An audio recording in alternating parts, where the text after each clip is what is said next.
आप सभी जानते हैं कि आजकल सोना और चांदी खरीदना मिडिल क्लास के लिए कितना मुश्किल हो गया है, क्योंकि पिछले साल सोने और चांदी के दाम इतनी तेजी से बढ़े कि उससे हर कोई हैरान हो गया।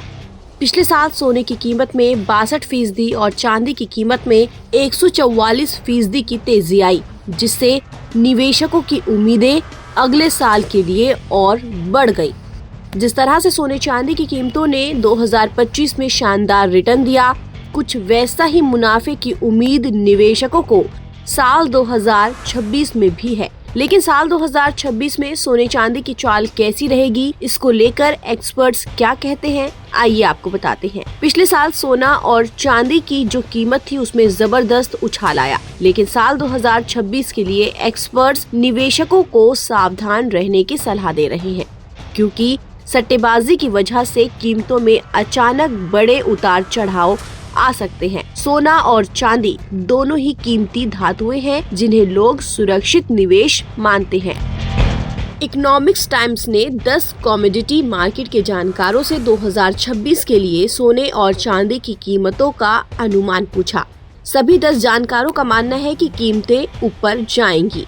इनमें से 80% लोगों का कहना है कि चांदी सोने से बेहतर प्रदर्शन करेगी। Anand Rathi share and stock brokers के कमोडिटी और करेंसी के डायरेक्टर नवीन माथुर ने कहा कि 2026 में दोनों धातुओं के लिए मजबूत फंडामेंटल है। हालांकि मुनाफे में थोड़ी कमी आ सकती है। सोना लगातार अच्छा प्रदर्शन करेगा, जबकि चांदी में उतार चढ़ाव ज्यादा होने के बावजूद ये प्रतिशत के हिसाब से सोने से आगे निकल सकती है। चांदी की कीमतों पर 60% जानकारों का मानना है कि अंतर्राष्ट्रीय स्तर पर इसकी कीमत कम से कम $100 प्रति औंस तक जा सकती है। ये बुधवार के $72 के भाव से लगभग 40% ज्यादा है।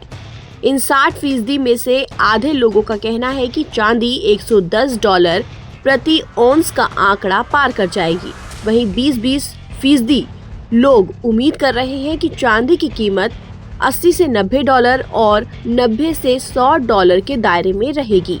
सोने और चांदी के हाल ही में क्या रेट चल रहे हैं, इसको लेकर बात करें तो आपको बता दें कि अभी जो लेटेस्ट आंकड़े निकाले गए हैं उनके मुताबिक ये बताया जा रहा है कि 10 ग्राम 24 कैरेट सोना 1,35,210 रुपए में है, तो वहीं चांदी करीब 2,40,000 रुपए किलो के आसपास है। साल 2025 में सोना और चांदी सबसे अच्छा प्रदर्शन करने वाली संपत्तियों में से रही है। इसके पीछे वजहें अलग अलग थीं। सोने की कीमत में तेजी का मुख्य कारण सेंट्रल बैंकों की खरीदारी, ब्याज दरों में कमी की उम्मीद, भू राजनीतिक अनिश्चितता और डॉलर का कमजोर होना। इन कारणों से चांदी की कीमत में भारी उछाल आया। इसके अलावा चांदी की बढ़ती कमी भी एक बड़ा कारण रही। चांदी का इस्तेमाल सोलर पैनल, इलेक्ट्रिक वाहन और AI जैसी तेजी से बढ़ते उद्योगों में हो रहा था। अब ऐसे में 2026 में सोने चांदी के भाव कितने बढ़ेंगे या फिर कम होंगे, ये देखने वाली बात रहेगी। ताज़ा अपडेट के लिए आप बने रहिए नवभारत टाइम्स के साथ।